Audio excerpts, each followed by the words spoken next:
বিসমিল্লাহির রহমানির রহিম। আজকে হচ্ছে 1 জানুয়ারি 2026। আপনাদের সবাইকে নববর্ষের শুভেচ্ছা।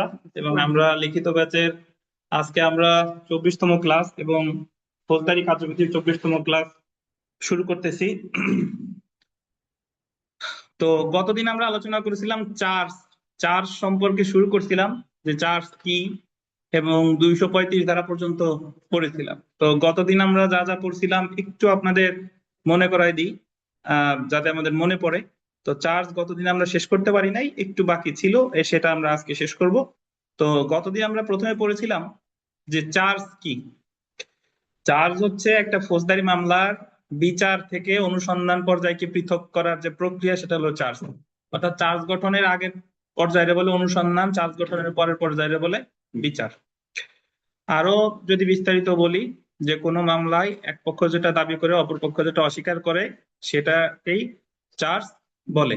এবং ফৌজদারি মামলায় যেটাকে বলে চার্জ, দেওয়ানি মামলায় সেটাকে বলে ইস্যু। তো এই চার্জ সম্পর্কে ফৌজদারি কার্যবিধিতে আলোচনা করতে 221 ধারা থেকে 240 ধারা পর্যন্ত। তো তার মধ্যে আমরা গতদিন পড়েছিলাম চার্জের উপাদান।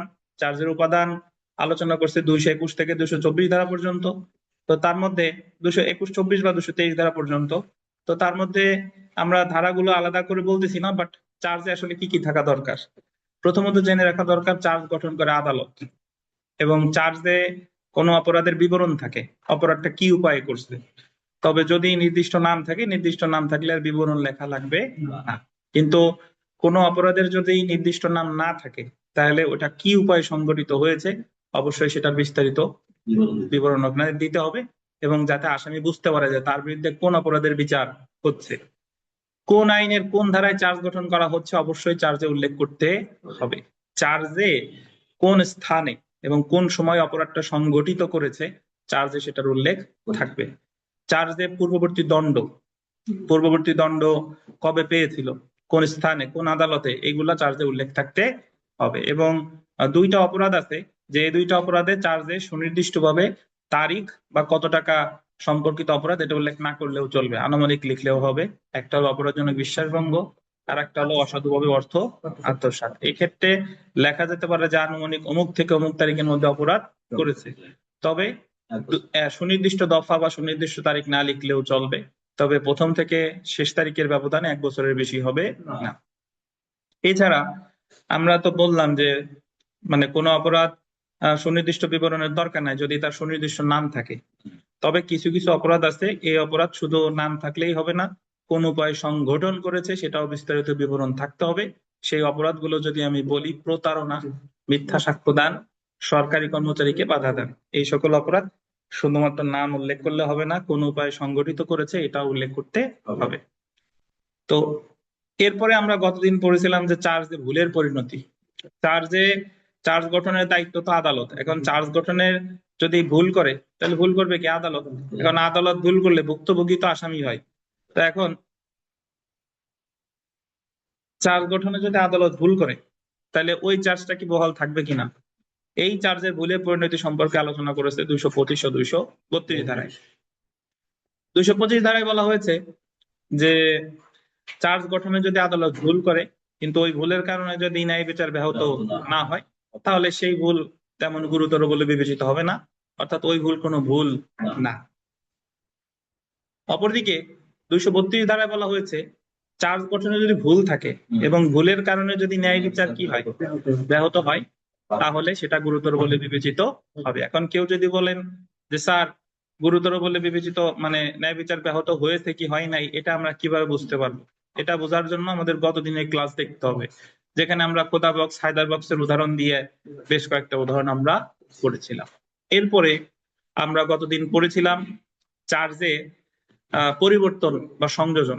আদালত ইচ্ছা করলে রায় ঘোষণার পূর্ব পর্যন্ত একটা মামলায় চার্জ পরিবর্তন করতে পারে বা নতুন চার্জ সংযোজন করতে পারে। এটা আদালতের বিবেচনামূলক ক্ষমতা, এবং এটা করা হয় 227 ধারায়। 227 ধারায় চার্জ পরিবর্তন করা হয়, চার্জ সংযোজনও করা হয়। এখন চার্জ পরিবর্তন বা সংযোজনের ফলে যে কেউ সংক্ষুব্ধ হতে পারে, এটা রাষ্ট্রপক্ষ হতে পারে এবং আসামি পক্ষ হতে পারে। যদি কেউই সংক্ষুব্ধ না হয়, তাহলে বিচার চলবে, এটা বলছে 228 ধারা। আর যদি কেউ সংক্ষুব্ধ হয় তাহলে বিচার স্থগিত থাকবে, এটা বলছে 229। এবং তার আগে একটু বলে রাখা ভালো যে চার্জ পরিবর্তন বা সংযোজনের ফলে যদি কেউ অ্যাগ্রিভড হয়, ওয়েদার প্রসিকিউশন আর অ্যাকিউজড, মানে রাষ্ট্রপক্ষ অথবা অ্যাকিউজ যেই সংক্ষুব্ধ হোক না কেন, তার প্রতিকার হচ্ছে উচ্চ আদালতে রিভিশন দায়ের করা। এটাই হলো চার্জ পরিবর্তনের বিরুদ্ধে প্রতিকার। এরপরে আমরা গতদিন পড়েছিলাম পৃথক পৃথক অপরাধের জন্য পৃথক চার্জ গঠন করতে হবে, এই সম্পর্কে আলোচনা করছে 233। অর্থাৎ একজন ব্যক্তি এক বাড়িতে চুরি করেছে আর এক বাড়িতে ব্যভিচার করেছে, তাহলে ঘটনা দুইটা, মামলাও দুইটা, চার্জ দুইটা, মামলাও দুইটা, এই দুইটার বিচার একসাথে করা যাবে না, এটা বলছে 233। কিন্তু পরীক্ষায় প্রশ্ন আসে যে পৃথক পৃথক অপরাধের জন্য পৃথক চার্জ গঠিত হবে, এটার ব্যতিক্রম আলোচনা করুন। এর ব্যতিক্রম সম্পর্কে আলোচনা করছে 234, 235, 236, 229।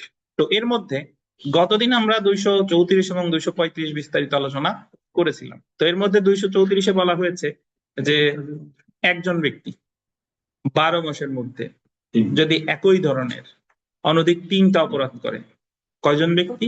একজন ব্যক্তি। কত সময়ের মধ্যে? 12 মাসের মধ্যে। কয়টা অপরাধ? 3টা। ওই 3টা অপরাধের নেচার একই হতে হবে, একই ধরনের, তাহলে ওই 3টা অপরাধের বিচার একত্রে করা যাবে, এটা বলছে 234। মামলা 3টা হতেই পারে, 3 সময় 3টা মামলা হলো, বাদীও 3 জন, বাট এই 3টার বিচার একসাথে করা যাবে। কত ধারা? 234 ধারা।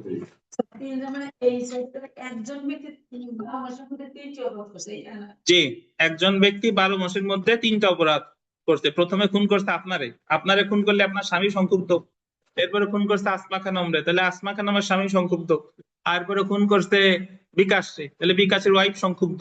এ জায়গায় রাষ্ট্র মানে বাদী কয়জন? সংবাদদাতা 3 জন, মামলাও হচ্ছে কয়টা? 3টা, কিন্তু এই খুনগুলো করছে আমাদের আরিফুর রহমান বিশ্বাস। তাহলে ওনার 3টা মামলা 3 সময় হলেও যদি 3টা খুন 1 বছরের মধ্যে ঘটে, তাহলে 3টা বিচার একসাথে করা যাবে। এবং যদি বলেন তাহলে স্যার ওনারা যে ফাঁসি দিবে বা যাবজ্জীবন কারাদণ্ড কি একবার দিবে? না, 3 মামলায় রায় হবে কি 3বার, কিন্তু 3টার বিচার করতেছে কি একসাথে। বুঝছেন? এটা হলো 234। আচ্ছা, এখন আমরা গতদিন পড়েছিলাম 235 ধারা। 235-এর দুইটা উপধারা আমরা পড়ছি, 235-এর 1 এবং 235-এর 2। 235-এর 1-এ আমরা পড়েছিলাম যে কয়জন ব্যক্তি? একজন ব্যক্তি একই কার্যের অংশ হিসেবে, মানে এক সময় যদি অনেকগুলো অপরাধ করে, এক সময়ে যদি অনেকগুলো অপরাধ করে, কয়জন ব্যক্তি? একজন ব্যক্তি। তাহলে 233 ধারা বিধান অনুসারে মামলা অনেকগুলো হবে না, একটাই মামলা হবে। চার্জ অনেকগুলো হবে, কিন্তু সকল চার্জের বিচার একসাথে করা যাবে। উদাহরণস্বরূপ, একজন ব্যক্তি যে বাড়িতে ঘর ভাঙছে, সেই বাড়িতে ব্যভিচার করছে, সেই বাড়িতে চুরি করছে একই সময়, তাহলে 3টা অপরাধের চার্জ হবে 3টা, কিন্তু এক মামলায় বিচার করা যাবে। এই ক্ষেত্রে 3টা মামলা কেন হবে না? কারণ এই 3টা অপরাধ ঘটছে কখন? একই কাজের অংশ হিসেবে এই 3টা অপরাধ সংঘটিত হয়েছে, এই কারণে 3টা অপরাধের বিচার একত্রে করা যাবে। গতদিন আমরা 235-এর 1 পড়েছিলাম। এছাড়া আমরা গতদিন 235-এর 2ও পড়েছিলাম। যদি বলেন স্যার 235-এর 2 কি? 235-এর 2 হলো যে কোনো ব্যক্তি অপরাধ করছে, মানে অপরাধজনক কার্য করছে একটা, কিন্তু এটা 2 বা ততোধিক ধারায় সংজ্ঞায়িত অপরাধ হিসেবে গণ্য হয়। একজন একজনকে ঘুষি দিচ্ছে, এখন ঘুষি দেওয়া দণ্ডবিধি 323-এও অপরাধ, 352-তেও অপরাধ। এখন তারে ওই 323 এবং 352 দুইটা ধারায় চার্জ গঠন করে তারে সাজা দেওয়া যাবে, এটাই বলছে 235-এর 2। 235-এর সাবসেকশন 3 আছে, বাট ওটা আমাদের পড়ার প্রয়োজন নাই, আগের নোটে ছিল, এই নোটে বাদ দিয়ে দিছি, প্রয়োজন নাই। আমরা চলে এসেছি 236 ধারা।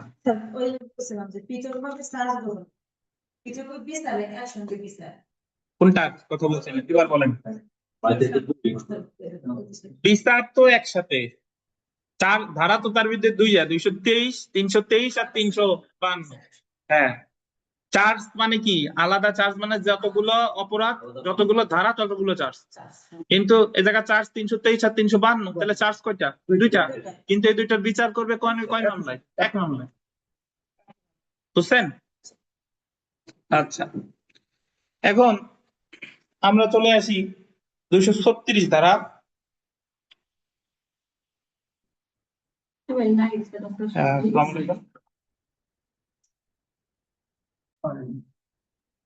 আচ্ছা, তো তাহলে আমরা চলে আসি 236 ধারা। 236 ধারাটা যদি একটু দেখি, যে অপরাধ সংগঠন সম্পর্কে সন্দেহ থাকলে গোল দেবেন, সন্দেহ শব্দটা গোল দেবেন। অপরাধ সংগঠন সম্পর্কে সন্দেহ থাকলে, আমি একে একটু ব্যাখ্যা করি, তারপরে আমরা এখানে পড়ি। মানে আদালত যখন কোনো চার্জ গঠন করবে, মামলার যে এফআইআর বলেন বা নালিশি দরখাস্ত বলেন, সবকিছু বিবেচনা করার পরে এফআইআর সাধারণত ধারা কিছু কিছু এফআইআর মানে এজাহারে, হ্যাঁ,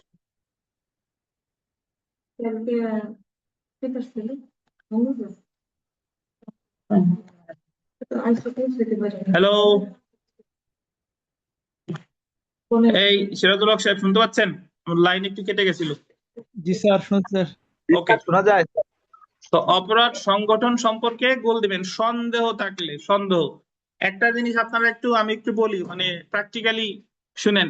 যখন সিআর মামলা দায়ের করে, মানে ম্যাজিস্ট্রেটের কাছে নালিশি দরখাস্ত দায়ের করে, তখন ওই নালিশি দরখাস্তে ধারা উল্লেখ করে দেয়। যে মামলা দায়ের করে সে ওই জায়গা, আমার মামলা অমুক অমুক অমুক ধারায়, বুঝেন কিনা? যখন এজাহার করে, এজাহারের পরে কি হয়? এফআইআর রেকর্ড হয়।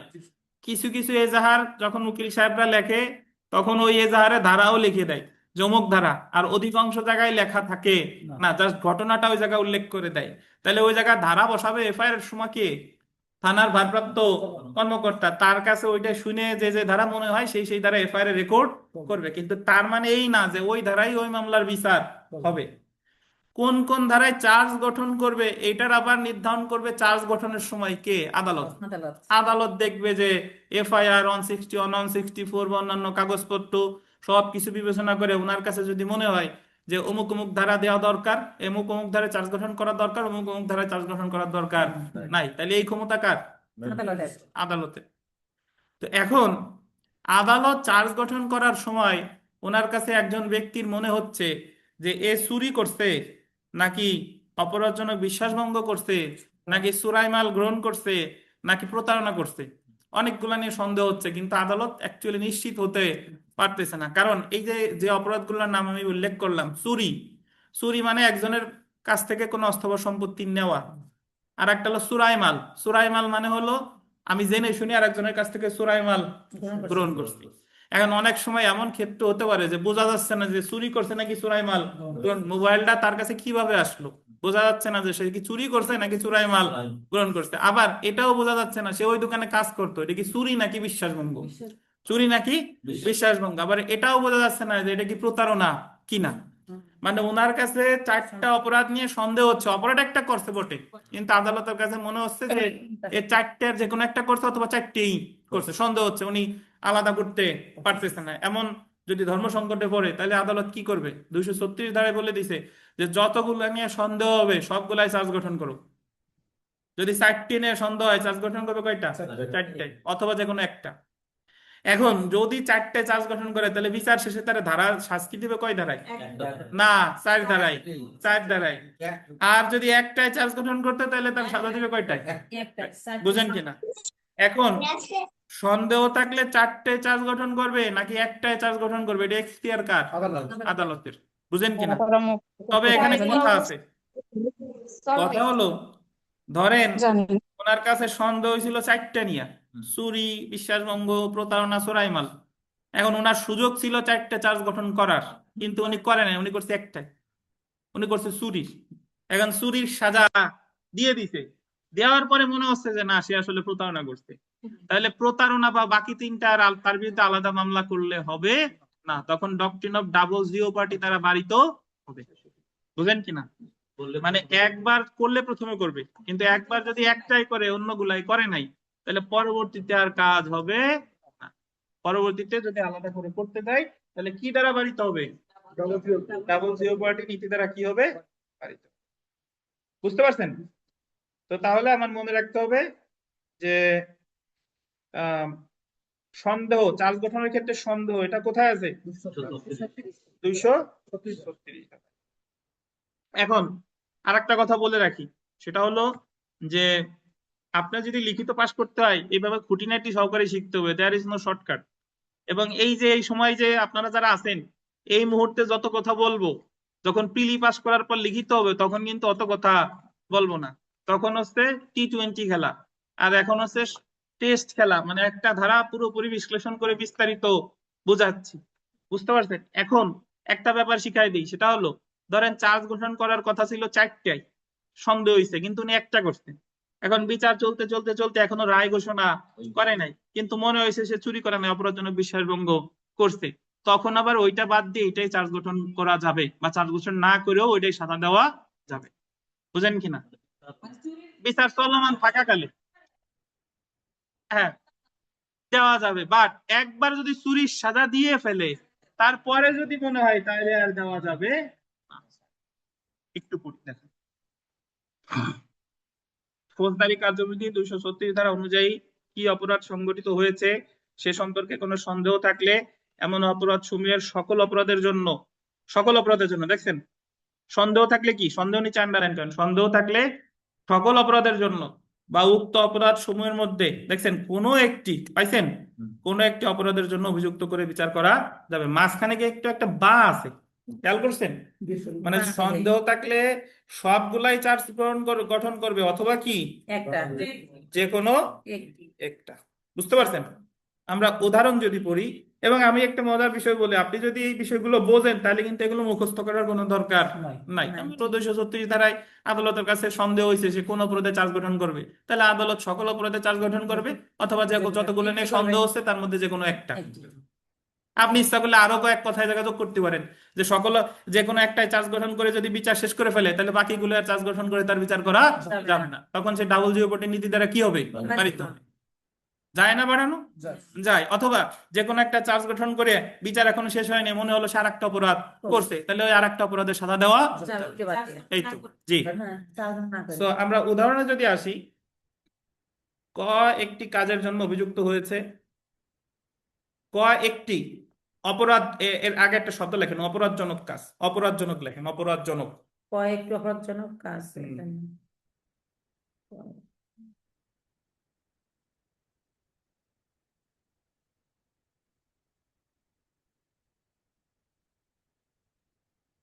কাজের জন্য লিখছেন?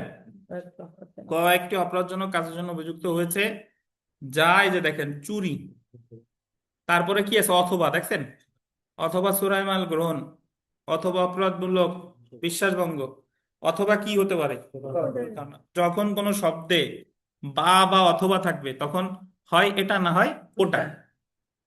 তাকে চুরির পরে একটা কমা দেন, তাকে চুরি, কমা চোরাই মাল গ্রহণ, কমা অপরাধমূলক বিশ্বাসভঙ্গ ও প্রতারণার জন্য এ কোর্টে চার্জ করা যেতে পারে, মানে এই সবগুলো চার্জ করা যেতে পারে।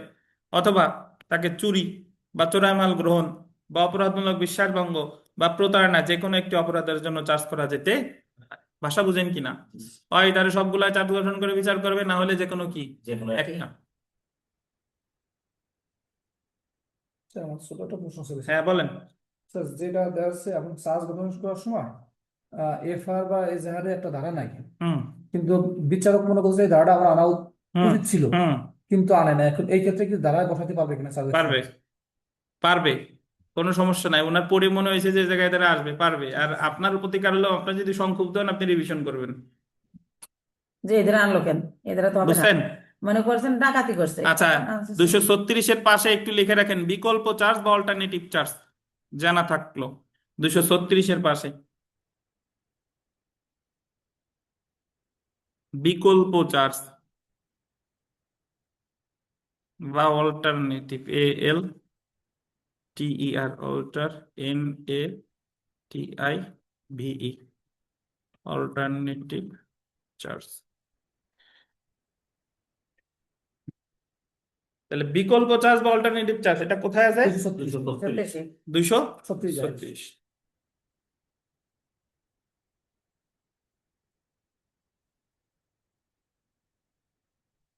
236 ধারা নিয়ে আপনাদের কারো প্রশ্ন আছে আর?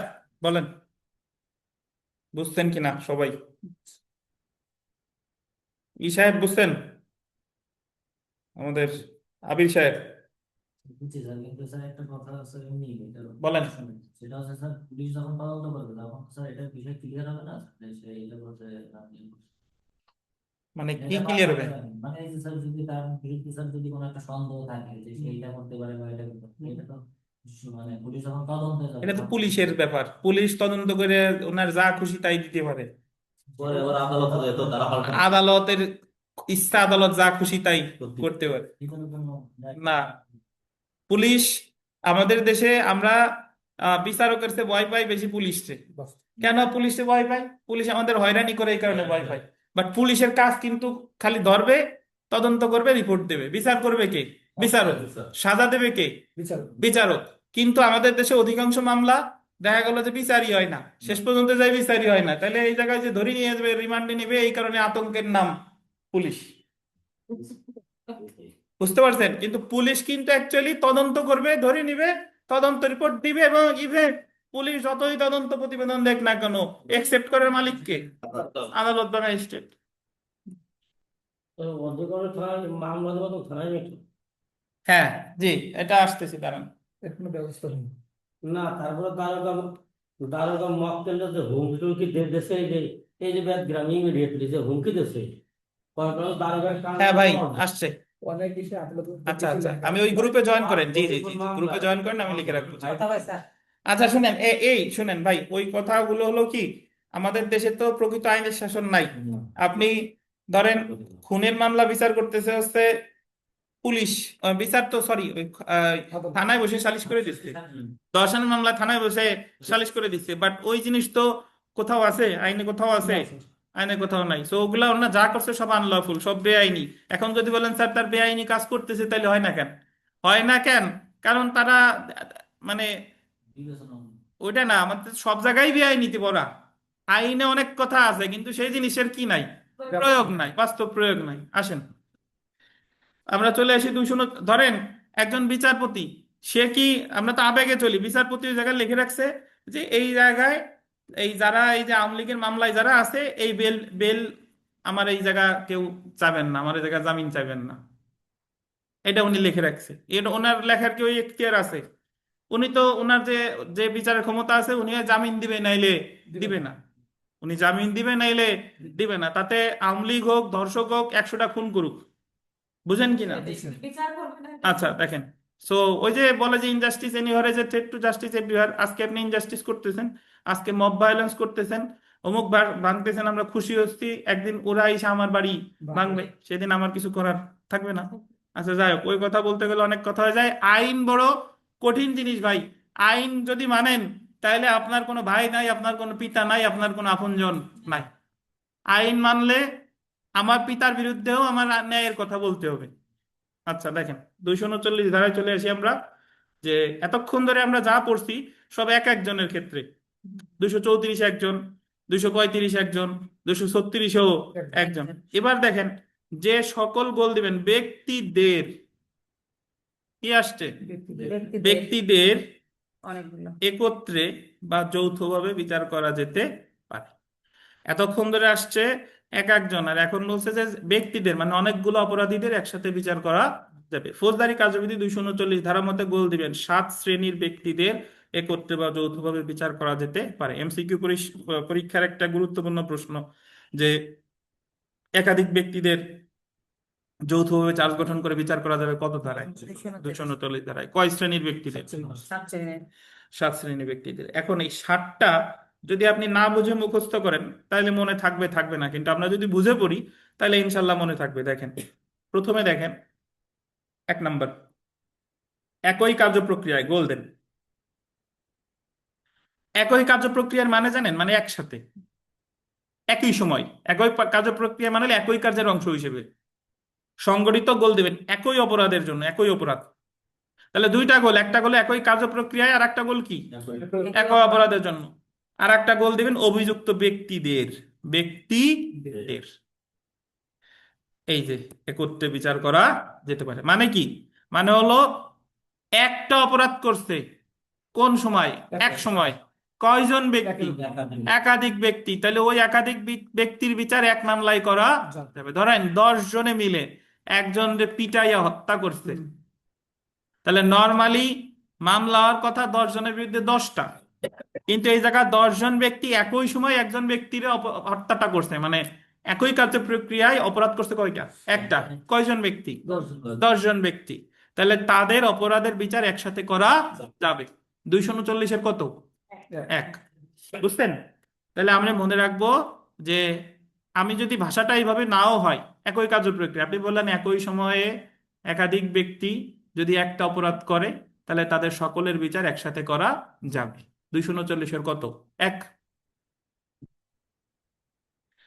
তারপরে দেখেন, কোন অপরাধে অভিযুক্ত ব্যক্তি মানে কি? মানে যে আসামি, যার বিরুদ্ধে অভিযোগ আনা হয়েছে, কোন অপরাধে অভিযুক্ত ব্যক্তি বা অপসহায়তায় অভিযুক্ত ব্যক্তিগণ, অপসহায়তায় অভিযুক্ত ব্যক্তিগণ। অপসহায়তা বুঝেন? অপসহায়তা মানে হচ্ছে সহায়তা করা, প্ররোচনা করা, ষড়যন্ত্রে অংশগ্রহণ করা, সহায়তা করা।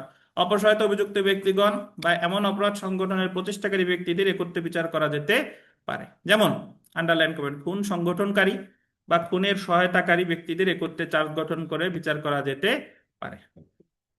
মানে হলো, আমি আশরাফুল সাহেবকে বললাম যে আশরাফুল সাহেব আপনি অমুকরে গিয়ে অমুকের ঘরে আগুন দেন। এখন আমি তো এখানে বসে আছি, উনি তো গিয়ে সশরীরে আগুনটা দিছে। এখন ধরেন আগুন দেওয়া সরাসরি অপরাধের দায়ে অভিযুক্ত আশরাফুল সাহেব, কিন্তু আমি ওনারে কি করছি? অপসহায়তা করছি। তাহলে আশরাফুল সাহেবের বিরুদ্ধে চার্জ গঠন হবে 436 ধারায়, আর আমার বিরুদ্ধে চার্জ গঠন হবে 436-এর সাথে 109, কারণ আমি ওনারে কি করছি? অপসহায়তা করছি। এবং আমাদের এই দুইজনের বিচার একসাথে করা যাবে। দুইজনের বিরুদ্ধে আলাদা দুইটা মামলা হবে না, একই মামলায় বিচার করা যাবে। তাহলে আমরা প্রথমে 239-এর একে পাইছি একটা অপরাধ করছে অনেকজন ব্যক্তি এক সময়, আর 239-এর 2-এ পেলাম যে অপরাধ যে করে আর অপরাধে যে অপসহায়তা করে, এই দুইজনের বিচার একসাথে করা যাবে। দুইজন কে 100 জন হলেও একসাথে করা যাবে। তাহলে বাংলা সিনেমায় ধরেন হুমায়ুন ফরিদি ঘরে বসে অর্ডার দিচ্ছে আর তার ছেলেবেলায় যাই ঘর জ্বালাই দিছে, তাহলে বলেন তো হুমায়ুন ফরিদির সাথে ওদের সবার বিচার করা যাবে কিনা? যাবে, কারণ হুমায়ুন ফরিদি এই জায়গায় কি অপসহায়তা করছে, প্ররোচনা দিচ্ছে। 3 নাম্বার দেখেন, ফৌজদারি কার্যবিধি 234 ধারা অনুযায়ী গোল দিবেন 12 মাসের মধ্যে যৌথভাবে সংগঠিত একই ধরনের একাধিক অপরাধে অভিযুক্ত ব্যক্তিদের 12 মাসের মধ্যে গোল দিবেন। আন্ডারলাইন করবেন, যৌথভাবে সংগঠিত একই ধরনের একাধিক অপরাধে গোল দিবেন অভিযুক্ত ব্যক্তিদের একত্রে বিচার করা যেতে পারে। আমি এটা ব্যাখ্যা করব, তার আগে বিথিকায় দ্বারা ব্যাখ্যা করেন 239-এর 3-এ কি বলছে বলেন। তো একজন 12 মাসের মধ্যে যৌথ হবে, 12 মাসের মধ্যে অনেক লোক একসঙ্গে একটা অপরাধ করছে। 234 লিখলো কেন? এটা ব্যাখ্যা দেন। 12 মাসের মধ্যে যৌথভাবে কি শিখছেন? একাধিক অপরাধের 234 মনে আছে না, সেটা মনে থেকে বলে দিন, মনে বুঝতে গেলে হবে। 234 হচ্ছিল স্যার 12 মাসের মধ্যে একটা লোক 3টে অপরাধ করছে। হ্যাঁ বলেন বলেন বলেন। 3টে অপরাধ করছে। হ্যাঁ আর এখানে হলো 12 মাসের মধ্যে অনেকে অপরাধ করছে। হ্যাঁ, একটু আরেকটু ব্যাখ্যা দরকার আছে। একই ধরনের একই হ্যাঁ, হোসেন মোল্লা বলেন। ধরনের অভিযুক্ত ব্যক্তিদের হোসেন মোল্লা বলেন এই একই ধরনের অপরাধ। 234-এর সাথে 239-এর 3-এর কি পার্থক্য? হোসেন মোল্লা বলেন। 234 নাহলে মনে আছে? 234 বলা হয়েছিল 12 মাসের ভিতরে যদি একজন ব্যক্তি 3টি অপরাধ করে, হ্যাঁ যদি 3টি অপরাধ করে সেই, তাহলে তার বিচার 234 ধারে করা যাবে। হ্যাঁ আর এখানে বলা হয়েছিল আপনার 12 মাসের ভিতরে এটা যে কয়েকজনে মিলিয়ে যদি কোনো অপরাধ করে, হুম তাহলে 334 ধারা 334 না, 234 দেখা যাবে। একাধিক অপরাধ। এবং ভিন্ন ভিন্ন যে অপরাধে অনেকগুলো যদি অপরাধ হয়ে থাকে তাদের পুরো ক্লিয়ার হচ্ছে না। আশরাফুল বলেন। ঠিক আছে একই ধরনের। বলেন। 234 বলছে হলো 234 বলছে আর কি। হ্যাঁ হ্যাঁ বলেন। একজন ব্যক্তি হ্যাঁ 12 মাসের মধ্যে একই ধরনের অপরাধ হুম। যদি 3টির অধিক হোক, কিন্তু সর্বনিম্ন 3টা বিচার একসঙ্গে করা যাবে, জি এটা বলছে 234-এ। জি আর 239 বলছে কি, ওই যে একজন ব্যক্তির কথা এখানে বলা ছিল, হুম এ জায়গায় হচ্ছে একাধিক ব্যক্তি হুম 12 মাসের মধ্যে হুম। যদি অপরাধ করে তাহলে ওই একসঙ্গে বিচার করা যাবে। একাধিক অপরাধ, তাই না? একাধিক অপরাধ। আচ্ছা, একই ধরনের। আমি একটু একই বলি ধরনের। মূল পার্থক্য, কিন্তু ওই 34-এ ছিল একজন ব্যক্তি, এই জায়গায় একাধিক। একাধিক এইটুকু। এইটুকুলো মূল, বুঝছেন? তাহলে ওই 34 তো ছিল সর্বোচ্চ 3টে, আর এই জায়গায় তো 3টের বেশি। না, এই জায়গায় সর্বোচ্চ 3টা। ওই জায়গায় 34 ধারা অনুযায়ী আপনি যদি বলেন স্যার এই জায়গা তো 3টার কথা বলে নাই, বলা আছে ওই যে 34 ধারা 234 ধারা অনুযায়ী পাইছেন? আইনের প্রতি শব্দে প্রতি লাইনে লাইনে ফাঁকফোকর লুকায়িত থাকে। সো এখানে মেইন যদি বলেন যে স্যার এই জায়গা 239-3 তো তিনটার কথা বলে নাই, কিন্তু বলছে কি 234 ধারা অনুযায়ী। তাইলে ধরেন আমি আগে বলছিলাম যে একজন ব্যক্তি 3টা খুন করছে 12 মাসের মধ্যে, তাদের বিচার একসাথে করা যাবে 234। আর যদি 5 জন ব্যক্তি সে ডাকাতি করে 12 মাসের মধ্যে 3টা ডাকাতি করছে, তাহলে 3টা ডাকাতির বিচার কি একসাথে করা যাবে? একসাথে করা যাবে। জি, বুঝছেন? তাহলে এই যে 239-3 এটা কিসের মতো, কোন ধারার মতো? 234 ধারার মতো। বুঝছেন? আচ্ছা, পরেরটা আমরা দেখি 239-এর হোসেন মোল্লা, বুঝছেন ভাই? মোটামুটি কে পুরো ফাটাফাটি বুঝতে হবে মোটামুটি। আচ্ছা, 4 নাম্বার দেখেন। স্যার ওই মানে আমি একটু হ্যাঁ, বলেন বলেন। 235 বলছে যে একজন ব্যক্তি হুম, একই ধরনের অপরাধ। হ্যাঁ এই জায়গা বলছে 239 হ্যাঁ একাধিক ব্যক্তি একই ধরনের অপরাধ। হ্যাঁ। ডাকাতি এখন 5 জন ছিল, ওই 5 জনই পরবর্তী ডাকাতি করছি, জি। কিন্তু এগুলো 5 জনের মধ্যে কেন? চলো তোর সুতা। বাট 5 জন থাকে স্যার। হ্যাঁ মানে এই জায়গা 5 জন আছে, পরবর্তী ঘটনা 6 জন হয়ে গেছে। হ্যাঁ, সেটা মনে করো এই ব্যক্তি ডাকাতি করছে, এই জায়গাটা বেশি দেন না। আপনি বলতেছেন যে প্রথমবার ছিল 5 জন, পরেরবার ছিল 6 জন, ঠিক আছে? ওই চুপ পরে বুঝেন, আগে বেসিক বুঝেন, যে বেসিক বোঝেন যে সব জায়গায় 5-5 জন ছিল কিনা, এই হলো কথা। আর ওই যে এক্সট্রা একজন আছে, দেখা গেল যে প্রতিটা মামলায় এই 5 জন ঠিক আছে, মাঝে 2-1 নতুন যোগ হয়েছে, তবুও পারে। বুঝছেন? তবুও একসাথে বিচার করতে পারে। এই জায়গা বলে নাই যে হুবহু ওই কয়জনই থাকা লাগবে। দেখেন, হ্যাঁ বলেন। আচ্ছা 4। আচ্ছা, 4 নাম্বার হচ্ছে গোল দিবেন একই কার্য প্রক্রিয়ায়। একই কার্য প্রক্রিয়া মানে কি? একই কার্য প্রক্রিয়া মানে একসাথে সংগঠিত ভিন্ন ভিন্ন অপরাধ। দেখেন আমরা একে পড়ছিলাম, একটা একটু লক্ষ্য করেন। একে এই যে 239-এর একে একই কার্য প্রক্রিয়ায়, 239-4-এও একই কার্য প্রক্রিয়া, ঠিক আছে না ভাই? আর একে পড়ছিলাম একটা অপরাধ নাকি? আর এই জায়গা করছে কয়টা অপরাধ? ভিন্ন ভিন্ন অপরাধ। অভিযুক্ত ব্যক্তিদের একেও কিন্তু অভিযুক্ত ব্যক্তিদের আছে, দেখেন পাইছেন? জি একত্রে বিচার করা যেতে পারে। মানে আমরা আগে একটু ব্যাখ্যা করি, 239-এর একে বলছিল একসাথে একটা অপরাধ করছে অনেকজন, অনেক আর এই জায়গা একসাথে অনেকগুলো অপরাধ করছে অনেকজন, অনেক মানুষ। তাহলে তাদের সকলের বিচার একসাথে করা যাবে। এটা কত? 239-এর কত? 4। একদল লোক একজনকে হত্যা করছে, সকলের বিচার একসাথে করা যাবে 239-এর 1। একদল লোক দোকান ভাঙচুর করছে, ব্যভিচার করছে, ধর্ষণ করছে, হত্যা করছে, সকলের বিচার একসাথে করা যাবে 239-এর কত? 4। বুঝতে পারছেন? এবং এটা হচ্ছে 235-এর 1-এর মতো। এই যে 239-এর 4, এটা হলো 235-এর 1-এর মতো, শুধু 235-এর 1-এ ছিল একজন ব্যক্তি, আর এই জায়গা হলো একাধিক ব্যক্তি। তাহলে একাধিক। বুঝছেন?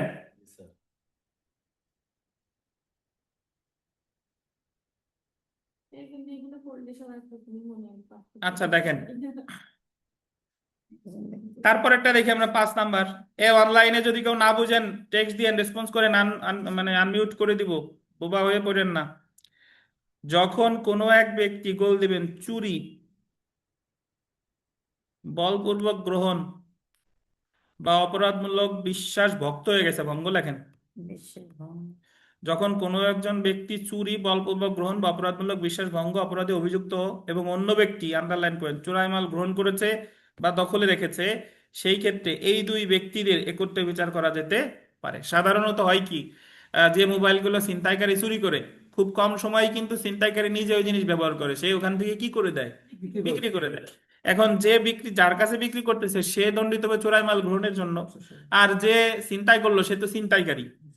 তো এখন যে ওই জেনে শুনে ক্রয় করলো আর যে চিন্তা করলো বা যে চুরি করলো, এই সকল ব্যক্তিদের একই সাথে বিচার করা যাবে। এটা হলো 239-এর 5। ব্যবসা করবে, যে 239-এর 5। ধরেন একজন অটোর ব্যাটারি চুরি করে, অটো রিক্সার ব্যাটারি চুরি করে, এবং এই ব্যাটারির কিনে আবার স্বনামধন্য একজন ডিলার, ডিলার, সে জেনে শুনেই কিনে, তাহলে ওই ডিলারের বিচার আর যে চুরি করে চুরি করে। এই দুইজনের বিচার একসাথে করা যাবে। 239-এর কত? 5 5।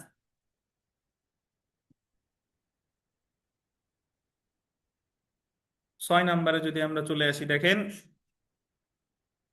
যে ব্যক্তিগণ দণ্ডবিধি 411, যদি কেউ না জানেন 411 মনে হলো চোরাই মাল গ্রহণ, আর 414 হলো চোরাই মাল লুকিয়ে রাখা। লুকিয়ে রাখা। চোরাই মাল লুকিয়ে রাখা ধারা অনুযায়ী 411, 414 ধারা অনুযায়ী চোরাই মালের জন্য অভিযুক্ত এবং যে অপরাধের দ্বারা উক্ত মালের দখল হস্তান্তর করা হয়েছে এমন অপরাধ হয় একত্রে বিচার করা যাবে। অর্থাৎ চোরাই মাল গ্রহণ যে করে ও চোরাই মাল লুকিয়ে যে রাখে, এই দুইজনের বিচার একসাথে করা যাবে।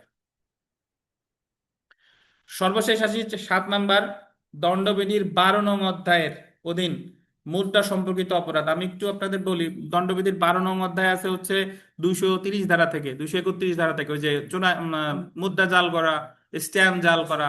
তো মুদ্রা সম্পর্কিত অপরাধ এবং এমন অপরাধ সংগঠনের সহায়তা বা প্রচেষ্টার অপরাধ একত্রে বিচার করা যাবে। তাহলে মুদ্রা সম্পর্কিত অপরাধ, যে মুদ্রা যেগুলো জাল যে করে আর মুদ্রা জালে যে সহায়তা করে, এই দুইজনের বিচার কি করা যাবে? একসাথে করা যাবে। 239-এর কত? 7।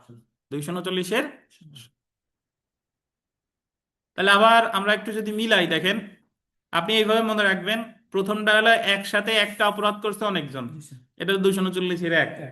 239-এর 2 হলো অপরাধ যে করে, অপরাধের সহায়তা যে করে, এটা হলো 239-এর কত? 2।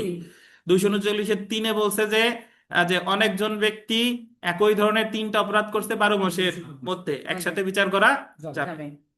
239-এর 4-এ বলছে এক সময় অনেকগুলো অপরাধ করছে অনেকজন, নাকি এক সময় অনেকগুলো অপরাধ করছে অনেকজন, তাদের বিচার একসাথে করা যাবে। 239-এর 5-এ বলছে চুরি যে করে, চোরাই মাল গ্রহণ যে করে, এদের বিচার একসাথে করা যাবে। 239-এর 6-এ বলছে 411 আর 414, চোরাই মাল গ্রহণ যে করে, চোরাই মাল লুকিয়ে যে রাখে, এদের বিচার একসাথে করা যাবে। আর 239-এর 7 যেটা, যে 12 নং অধ্যায়ের মুদ্রা সম্পর্কিত অপরাধ যে করে আর মুদ্রা সম্পর্কিত অপরাধের সহায়তা যে করে, এদের বিচার একসাথে করা যাবে। এটা 239-এর কত? 7। বুঝছেন? তাহলে যদি আসে যে পৃথক পৃথক অপরাধের জন্য পৃথক বিচার অনুষ্ঠিত হবে বা পৃথক চার্জ গঠন করে বিচার অনুষ্ঠিত হবে, কত ধারা? 233। আর এর ব্যতিক্রম হলো 234, 235, 236, 239। বুঝছেন? এখানে প্রশ্নটা কেমন ভাবে আসতেছে? এক প্রশ্ন কেমন ভাবে আসবে আমি বুঝাই দেবো, আমরা জাস্ট ক নাম্বার প্রশ্নটা পড়তেছি। প্রশ্ন সব ওইভাবে কিভাবে আসবে ওই জায়গায় লেখা আছে। প্রশ্ন আসতে পারে এইভাবে, এই যে আমরা যে প্রথম যে প্রশ্নটা পড়তেছি এটা হলো ক, ওই জায়গায় বলা আছে চার্জ কি, চার্জের উপাদানগুলো কি, চার্জ সংক্রান্ত বিধানাবলী আলোচনা করুন, মানে চার্জ রিলেটেড 14 গোষ্ঠী এই জায়গায় আলোচনা করে দিতে হবে। এই ধরনের আসার সম্ভাবনা খুব বেশি নাই, বাট আসতেও পারে। বাট এখান থেকে নর্মালি আসে পার্ট বাই পার্ট, এভাবে আসে যে চার্জ কি, চার্জের ভুলের পরিণতি কি, ভুলের পরিণতির ফলাফল আলোচনা করুন। তাহলে চার্জ আলোচনা করলাম 225 আর 232। আসলো যে চার্জ কি, চার্জ কখন পরিবর্তন করা যায়, চার্জ পরিবর্তনের ফলাফল কি, আলোচনা করুন। তাহলে 27, 28, 29 আসতে পারে। পৃথক পৃথক অপরাধের জন্য পৃথক চার্জ গঠন করা হয় কিভাবে? 233। এই নীতির ব্যতিক্রম সমূহ আলোচনা করুন। তাহলে 34, 35, 36, 200 গীতিকারে থামানো যাচ্ছে না। সেটাই স্যার তখন বলবে তো? না বলেন, আপনি বলেন, সমস্যা নাই, বলে জানতে। না, বলে কিন্তু স্যার না না সেটাই বলেনি, আরের সাথে বললেও কাজ হবে। আচ্ছা আসেন, এখন আমরা 237টা পড়বো। 237 আমার জানতে হবে, ক্লাস করেন না। কোন ব্যক্তিকে, অ্যাকচুয়ালি আমরা যদি 236 বুঝি ভাই, তাহলে 237 বোঝাও ইজি। 237-এর ব্যাখ্যা অলরেডি আমি দিছি। দেখেন, কোন ব্যক্তিকে এক অপরাধে চার্জ গঠন করা অপর অপরাধে দণ্ডিত করা যেতে পারে। কিভাবে? চার্জ গঠন করছিল চুরিতে, পরে সাক্ষ্য গ্রহণ করার পর জানা গেল যে সে আসলে চুরি করে নাই, সে বিশ্বাসভঙ্গ করছে, তাহলে বিশ্বাসভঙ্গতে তার সাজা দেওয়া যাবে। বুঝাইছিলাম না যে রায় ঘোষণার আগে তার সাজা দেওয়া যাবে। এই যে দেখেন, ফৌজদারি কার্যবিধি 237 ধারা মতে আসামিকে যে অপরাধের জন্য অভিযুক্ত করা হয়, সাক্ষ্য প্রমাণে যদি দেখা যায় সে ভিন্ন অপরাধ করেছে এবং ভিন্ন অপরাধের জন্য তাকে উক্ত ধারা অনুসারে অভিযুক্ত করা যেত, তাহলে যে অপরাধ সে করেছে বলে প্রমাণিত হয়েছে তার জন্য অভিযুক্ত না হলেও তাকে দণ্ডিত করা যেতে পারে। মানে যদি মনে হয় সাক্ষ্য গ্রহণ করে যে সে আসলে চুরি করে নাই, সে আসলে প্রতারণা করেছে, তাহলে প্রতারণাও তার সাজা দেওয়া যাবে। ইভেন প্রতারণায় চার্জ গঠন না করেও তার সাজা দেওয়া যাবে যাবে, বিচারের আগে তবুও সেটা বেআইনি হবে না, বিচারের আগে না, তার রায় ঘোষণার ও আগে। রাইট রাইট উদাহরণ পড়ি, আমরা দেখি। উদাহরণ পড়লে বুঝবো। ককে চুরির অপরাধে চার্জ করা হলো। চুরির অপরাধে চার্জ করা মানে হলো তার বিরুদ্ধে মামলা হয়েছে চুরির জন্য, কিন্তু সাক্ষ্য প্রমাণে দেখা গেল যে সে অপরাধমূলক বিশ্বাস ভক্ত হয়ে গেছে, ভঙ্গ লেখেন, অপরাধমূলক বিশ্বাস কি করেছে, ভঙ্গ করেছে। ভঙ্গ করেছে বা চোরাই মাল গ্রহণ করেছে। উক্ত অপরাধে চার্জ করা না হয়ে থাকলেও অপরাধমূলক বিশ্বাস ভঙ্গ বা চোরাই মাল গ্রহণের দায়ে তাকে দণ্ডিত করা যেতে পারে। বুঝেন কিনা? যদিও চার্জ গঠন করছে কিসে, চুরিতে। পরীক্ষায় প্রশ্ন আসবে এইভাবে যে চুরির অপরাধে চার্জ গঠন করছে, কিন্তু দেখা গেল সে অপরাধমূলক বিশ্বাসভঙ্গ করছে, এই কারণে আদালত অপরাধমূলক বিশ্বাসভঙ্গের চার্জ গঠন না করেই তার অপরাধমূলক বিশ্বাসভঙ্গের সাজা দিয়ে দিছে। এটা কি, এই সাজাটা বৈধ হবে কিনা? বৈধ হবে। কত ধারা? 237 287 ধারা। বুঝছেন? মানে ওই চার্জটা বহাল থাকবে স্যার, শুধু এই সাজাটা বলবো। রায় ঘোষণার আগে হতে হবে। আচ্ছা, আমরা চলে আসি 238 ধারা।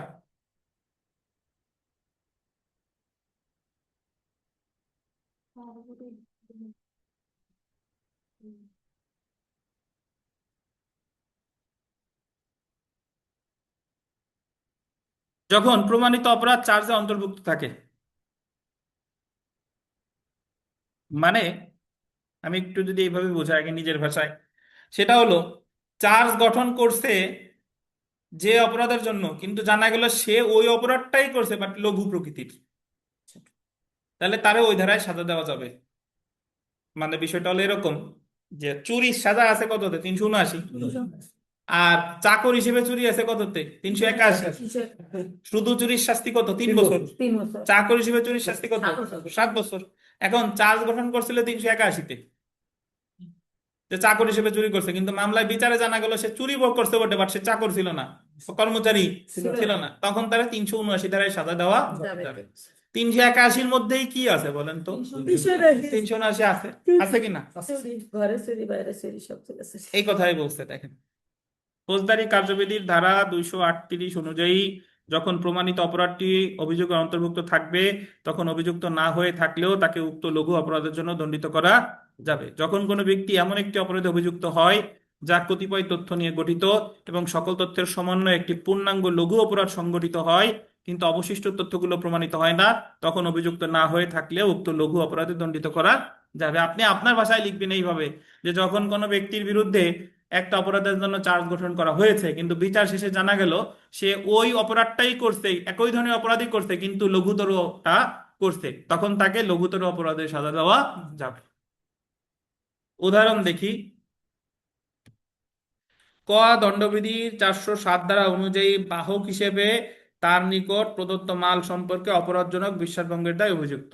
তার বিরুদ্ধে অভিযোগ হলো সে বাহক হিসেবে, বাহক মানে হলো ক্যারিয়ার, বহন করে যে, বহন করে, তার বিরুদ্ধে মামলা হয়েছে বাহক হিসেবে সে বিশ্বাসভঙ্গ করছে। দেখা গেল উক্ত মাল বাহক হিসেবে তার কাছে প্রদত্ত হয়নি, তাকে দণ্ডবিধি 406 ধারা অনুযায়ী দণ্ড দেওয়া যাবে। বুঝছেন? ইভেন এরকম হতে পারে তার বিরুদ্ধে চার্জ গঠন করছিল ছদ্মবেশে প্রতারণার, কিন্তু জানা গেল সে ছদ্মবেশে প্রতারণা করে নাই, প্রতারণা করছে, তাহলে 419-এর সাজা না দিয়ে 417-তে সাজা দেওয়া যাবে।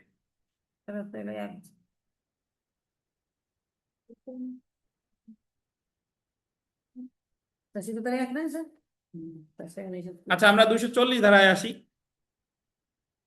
240 ধারা কোনোদিন কোনো পরীক্ষায় আসে নাই, আপনাদেরও আসার সম্ভাবনা নাই, বাট যেহেতু আমরা বিস্তারিত পড়ছি, একটা ধারা জানা থাকুক। সব জিনিসই খালি পরীক্ষার জন্য পড়বেন তা না, মাঝে মাঝে জ্ঞান অর্জনের জন্য পড়তে হয়।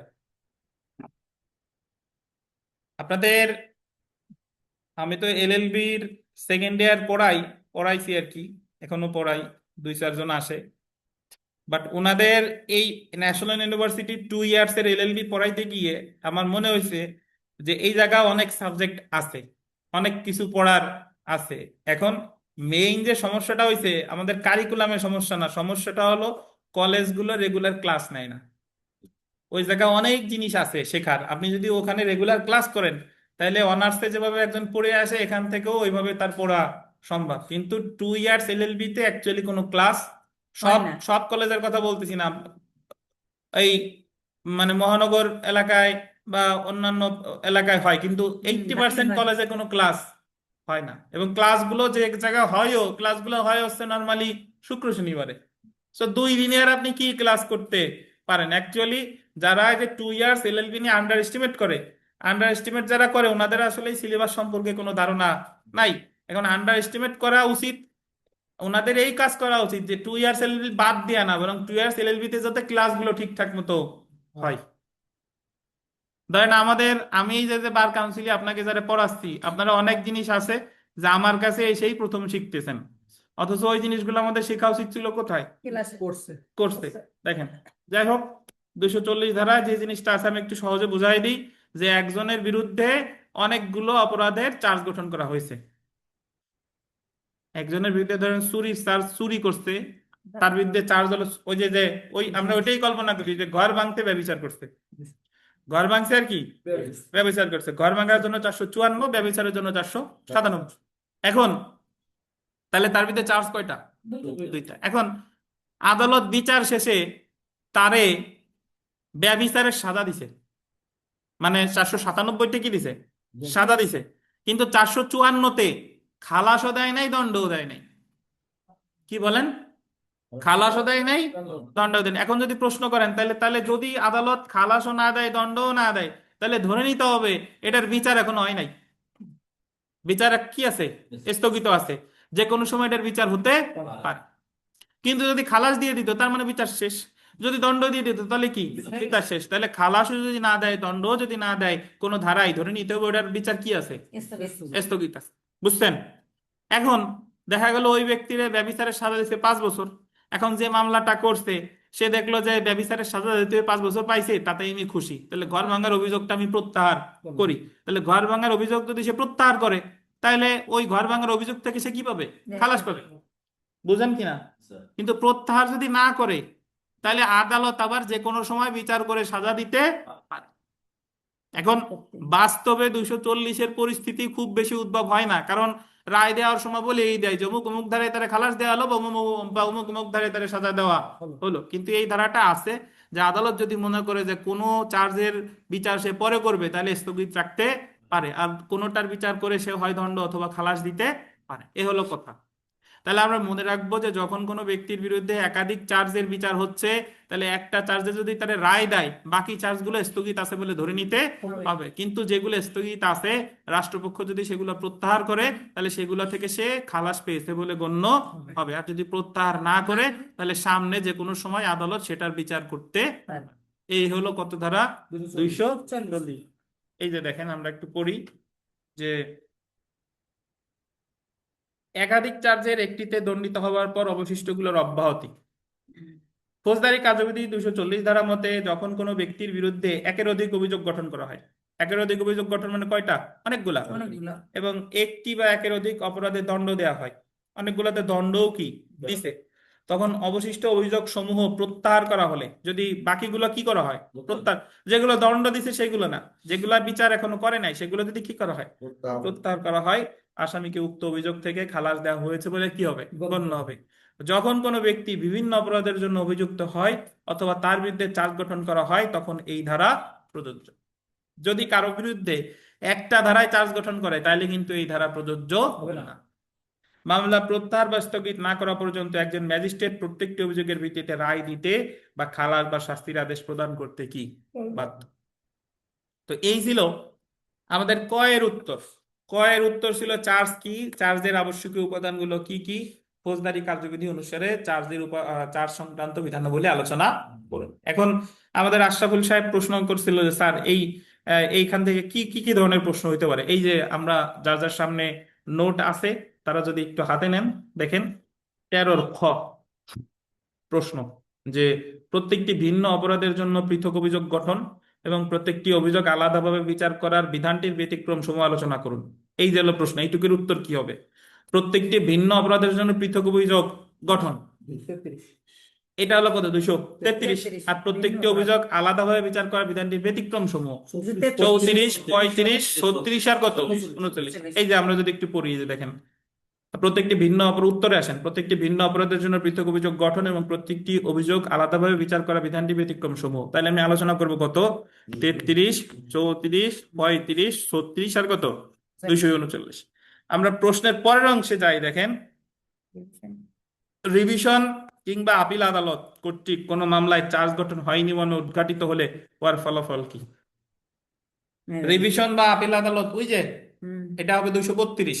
রিভিশন বা আপিল আদালত যদি দেখে যে কোনো মামলায় চার্জ গঠন হয় নাই বা কোনো মামলায় চার্জ গঠনে ভুল আছে, তাহলে গুরুতর যদি হয় তাহলে উনি এটা কি করতে পারে, ওই চার্জ বাতিল করে দিয়ে নতুন করে চার্জ গঠন করে বিচারের নির্দেশ দিতে পারে। তাহলে এইটুকুর উত্তর হবে কত ধারা বলেন, 232 ধারা। এই যে দেখেন, রিভিশন কিংবা আপিল আদালত কর্তৃক কোনো মামলায় চার্জ গঠন হয়নি মনে উদ্ঘাটিত হলে উহার ফলাফল ধারা কত, 232। তো এই ক্ষেত্রে যদি একটা কথা বলা হলো যে হাইকোর্ট বিভাগ স্যার, হ্যাঁ, তো ওই ক্ষেত্রে হাইকোর্ট না দিয়ে স্যার জজ করতে পারবে না স্যার? না, রিভিশন ক্ষমতা প্রয়োগকালে শুধু হাইকোর্ট বিভাগই পারে, সেটাই বলা আছে ওই জায়গায়। জি স্যার। আর জজ কোর্ট, দায়রা জজ পারবে আপিল ক্ষমতা প্রয়োগকালে। 13 গতে আসেন, কোন কোন ব্যক্তিকে যৌথভাবে অভিযুক্ত করা যায়? যৌথভাবে কথা আসছে কত দ্বারা, যৌথর ব্যক্তিকে, যৌথর কথা বললেই 239। একই কার্যধারায় একাধিক অপরাধ সংঘটিত হলে কোন অবস্থায় কতগুলি অপরাধের বিচার একসাথে করা যেতে পারে? তাহলে একই কার্যধারায় একাধিক অপরাধ সংঘটিত হলে এটা হলো 235। 235। এই যে দেখেন, যে সকল ব্যক্তিকে যৌথভাবে অভিযুক্ত করা যায় এটা হলো 239। আর একই কার্যধারায় একাধিক অপরাধ সংঘটিত হলে কোন অবস্থায় কতগুলো অপরাধের বিচার একই সাথে করা যেতে পারে, এটা কত, 235। পাইছেন? 13 ঘতে আসেন, চার্জে ভুলের পরিণতি কি? চার্জে ভুল হলে কি হবে? চার্জে ভুলের পরিণতি কোথায় আছে? 225 আর 232। কখন একটি চার্জ পরিবর্তন করা যায়? কত? 227। কখন একজন অভিযুক্তকে এক অপরাধে চার্জ করে অন্য অপরাধে দণ্ডিত করা যেতে পারে? এটা মাত্র পড়ছি 237। এক অপরাধে চার্জ করে অন্য অপরাধে বিচার করা যাবে কত, 237। এই যে দেখেন, চার্জে ভুলের পরিণতি আছে 225 আর 232। আর কখন একটি চার্জ পরিবর্তন করা যায় আলোচনা করবেন 227 থেকে 229। কখন একজন অভিযুক্তকে এক অপরাধে চার্জ করে অন্য অপরাধে দণ্ডিত করা যেতে পারে কত, 237। এলো অভিষিক্ত দেয়, ফোনটাই করতে মানে ব্যক্তি দেয় না। আপনারই তো তাহলে ই রে স্যার, সাইলেন্ট করে দাও। জরুরি কল আসলে তো দেখো তো। আচ্ছা, তো এখন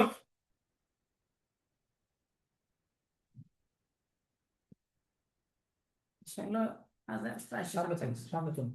আমরা চলে আসি পরের সমস্যামূলক প্রশ্নটায়। এখান থেকে প্রচুর সমস্যামূলক প্রশ্ন বিভিন্ন পরীক্ষায় আসে এবং আপনাদের জন্য 5 মার্কের প্রশ্ন আসতে পারে। আমরা যদি মূল ধারাগুলো বুঝে থাকি, এতক্ষণ ধরে যে ধারাগুলো পড়লাম, দেখেন আমরা অনেকগুলো ধারা পড়ছি, 221 থেকে 223। এর মধ্যে আমরা আইডেন্টিফাই করি নাই কোন ধারায় কি আছে, বাট বিস্তারিত ওভারঅল পড়ছি। 225 পড়ছি, 232 পড়ছি, 227, 228, 229, 233, 234, 35, 36, 37, 38, 39, 40। জি, তো আমরা এখানে একটা সমস্যামূলক প্রশ্ন আছে। এই প্রশ্নটা যদি একটু পড়ি, দেখেন, কে এল কে আইনগত হেফাজতে উদ্ধার করে। মানে কালাম লিমনকে আইনগত হেফাজতে উদ্ধার করে। উদ্ধার করতে গিয়ে মোরশেদ একজন কনস্টেবল যার হেফাজতে লিমন ছিল তাকে গুরুতর আহত করে। তার মানে কালাম একটা বেআইনি কাজ করছে। কি কাজ করছে? সে প্রথমত একজন কনস্টেবলের কাছ থেকে একজনকে উদ্ধার করছে বেআইনি ভাবে। শুধু বেআইনি ভাবে উদ্ধার করেই ক্ষান্ত হয় নাই, ওই কনস্টেবলটা কি করছে, আহতও করছে। এক্ষেত্রে কালাম কর্তৃক পেনাল কোডের অধীন কতগুলো অপরাধ সংঘটিত হয়েছে? এ জায়গা বলছে যে কতগুলো অপরাধ সংঘটিত হয়েছে। উক্ত অপরাধ সমূহের জন্য একই কার্যধারায় বিচারে কালামকে কি অভিযুক্ত এবং বিচারের সম্মুখীন করা যেতে পারে, মানে কয়টা অপরাধ করছে এবং এই অপরাধগুলোর বিচার কি একসাথে করা যাবে কিনা। যদি তাই হয় আইনের কোন বিধান অনুযায়ী? সপ্তম বিজিএস 2012 সালে এই প্রশ্নটা এসেছে। এখন আমাদের সাথে যারা আপনারা নতুন যোগদান করেছেন বা পুরাতন যারা আছেন তাদের উদ্দেশ্যে আবার বলি যে কোনো সমস্যামূলক প্রশ্ন আমরা সলভ করব 4 ধাপে। সবার আগে ঘটনার বর্ণনা, তারপরে কি বিচার্য বিষয়, তারপরে আইনগত পর্যালোচনা, তারপরে কি সিদ্ধান্ত। তো এর মধ্যে বিচার্য বিষয় ঘটনার বর্ণনা লেখা সবচেয়ে সহজ। ঘটনার বর্ণনা আমরা প্রশ্ন যা জানতে চাইছে তার আগের লাইন পর্যন্ত ঘটনা বর্ণনা। তাহলে প্রশ্ন জানতে চাইছে যে গুরুতর আহত করে, এই পর্যন্ত হবে কি, এই যে কে এল কে আইনগত হেফাজতে উদ্ধার করে, আমি যদি স্ক্রিনে দেখাই বা যারা যারা আছেন, করে গুরুতর এই যে এল কে আইনগত হেফাজতে উদ্ধার করে, উদ্ধার এই দ্বিতীয় লাইন আহত করে, এই পর্যন্ত হবে ঘটনার বর্ণনা। আর প্রশ্নে যা জানতে চাইছে সব হবে কি, বিচার্য বিষয় বিষয়। তাহলে বিচার্য বিষয় কি আছে দেখেন, আলোচ্য ঘটনায় কালাম কর্তৃক পেনাল কোডের অধীন কতগুলো অপরাধ সংঘটিত হয়েছে এবং উক্ত অপরাধ সমূহের জন্য কালামকে একই মামলায় বিচার করা যাবে কিনা তা আলোচনা করতে হবে। এই জায়গায় আমার বিচার্য বিষয়ের ভাষাটা হবে আলোচনা করো না, কি লিখবো, করতে হবে। আলোচনা করতে হবে। এরপরে তার মানে আমার ঘটনার বর্ণনা এবং বিচার্য বিষয় লিখতে আমার কি আলাদা কিছু জানার প্রয়োজন আছে? আলাদা কিছু জানার প্রয়োজন নেই। এবার আমরা চলে এসে আইনগত পর্যালোচনা। আইনগত পর্যালোচনায় কি আছে দেখেন, কালাম কর্তৃক পেনাল কোডের অধীনে 2টি অপরাধ সংঘটিত হয়েছে, যথাক্রমে আন্ডারলাইন করেন বৈধ হেফাজতে উদ্ধারের জন্য 225 ধারায়। দেখেন আমরা যখন প্রিলি পড়ি তখন 225 ধারাটা আলাদাভাবে পড়ি নাই, এটা একটা আনকমন, মানে এই জায়গা 225 ধারায় বলছে যে আপনি যদি বৈধ হেফাজতে মানে পুলিশের কাছ থেকে যদি কারো উদ্ধার করেন তাহলে কোন ধারায় দণ্ডিত হবেন, 225 ধারায়। এবং সরকারি কর্মকর্তাকে দায়িত্ব পালন হতে বিরত রাখার উদ্দেশ্যে গুরুতর জখম করার জন্য 233 ধারা অপরাধ করছে, এটা আমরা পড়ছি, 233 আমরা পড়ছি। তাহলে এই জায়গায় অপরাধ হয়েছে কয়টা, দুইটা, 225 আর কত, 233, সেটা 333, সরি 333, 333 হবে, হ্যাঁ সরকারি 233 না, 225 আর 333। হবে।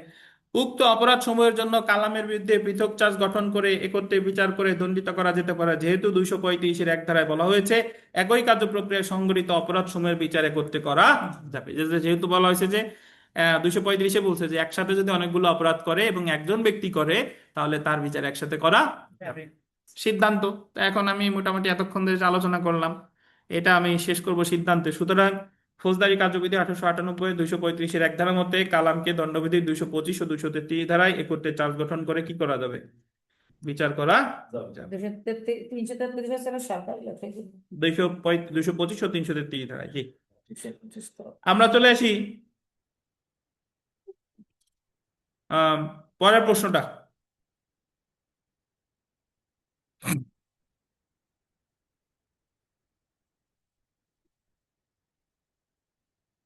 তরুণের সাথে প্রতারণার দায়ে এক্স এর বিরুদ্ধে অভিযোগ গঠন করায়, প্রতারণা করছে, আসামি হলো এক্স, কিন্তু অভিযোগে এক্স কিভাবে প্রতারণা করেছে তা বলা হয়নি, কিন্তু অভিযোগে কোথাও বলে না যে প্রতারণা কিভাবে করছে, ছদ্মবেশে প্রতারণা নাকি অন্যভাবে প্রতারণা।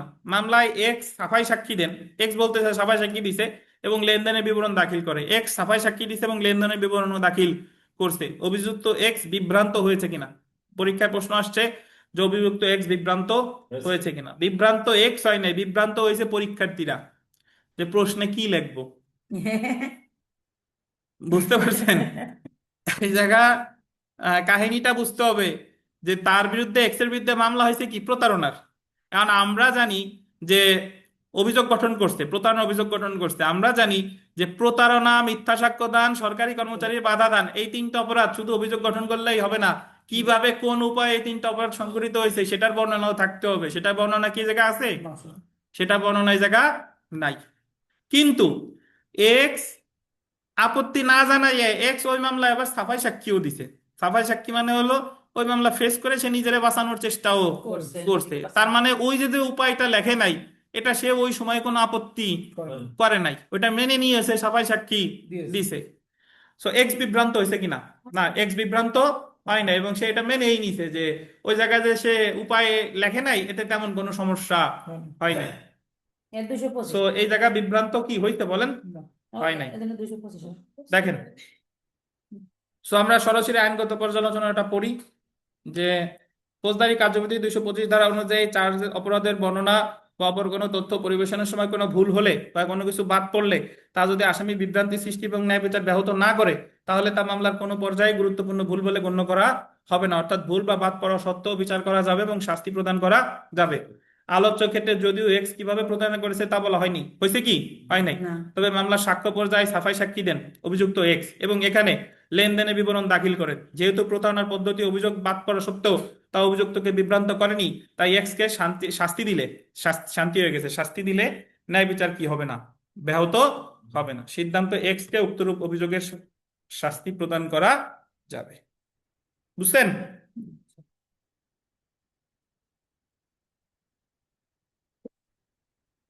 এ জায়গা প্রচুর প্রশ্ন আছে, আপনারা সবগুলা আগামীকাল সকালে পড়া আছে 8টায়, এই সবগুলো দেখে আসবেন। যদি কোনো প্রশ্ন বুঝতে না পারেন আমি আলাদা করে আলোচনা করে দিব। সবগুলো পড়ে আসবেন। আমাদের কিন্তু ফৌজদারি কার্যবিধি খুব বেশি সময় আর লাগবে না, আমরা এই যে অলরেডি 50 পেজে চলে আসছি। আর আপনাদের একটা পরীক্ষা পেন্ডিং আছে, ওই পরীক্ষাটা আগামীকাল আসেন, আগামীকাল বলে দেবানি যে কখন পরীক্ষা ওই এই পর্যায়ে। আর সিলেবাস বলছেন নাকি স্যার? হ্যাঁ, ওই যে 5 থেকে সিলেবাস 9 বলছিলাম 5 থেকে 9, 5 থেকে 9 আমাদের যে সাজেশন আছে, এই সাজেশনের 5 থেকে 9 এই পর্যন্ত পড়ে আসবেন।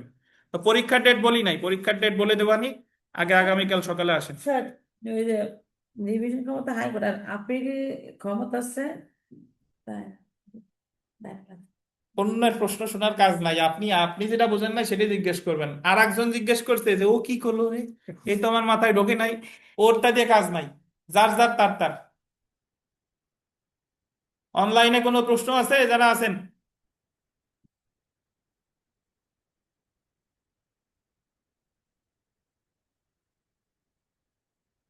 প্রশ্ন যদি না থাকে আজকে আমাদের লিখিত এই পর্যন্তই। ভালো থাকেন। আগামীকাল আমরা খুবই গুরুত্বপূর্ণ জিনিস পড়বো, অব্যাহতি, খালাস এবং বিবিআই, কেউ মিস করবেন না।